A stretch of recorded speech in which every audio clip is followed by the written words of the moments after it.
गए हैं ये बाघ शेर और तेंदुआ देखने के लिए। मेरा लेस खुल गया है और मैं वो कौन सी आई फिल्म वाला ये नहीं हो रहा, पंकज भाई से नहीं हो रहा। एक ही कोनी मनी बाद में पड़ी थी खुली को नहीं यार। तो गाइस यहाँ पे शेर है और उस शेर को देख के हम हमारे चप्पल जूते टाइट कर रहे हैं ताकि हम इधर है, इधर भी है देखने के लिए, उधर भी है, दोनों तरफ है। तो हम इसलिए हमारा सब कुछ टाइट कर रहे थे ताकि हमको देख ले तो हम यहाँ से भाग सकें। ये एक जानवर दूसरे जानवर को देखने जा रहा है।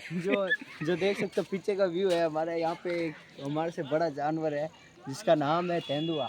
बाघ शेर और तेंदुआ तीनों का अलग अलग प्लॉट है यहाँ पे। कम से कम रजिस्ट्री कराई होगी इन्होंने 600 गज में और 600 गज का जो प्लॉट है और काफ़ी लोग आते हैं यहाँ पे जैसे वीडियो शूट करने वगैरह जो भी है आप देख सकते हो हमारे यहाँ पे ऐसे ही है। और बाकी तो थे जाने हो पकड़ने कहीं आए हो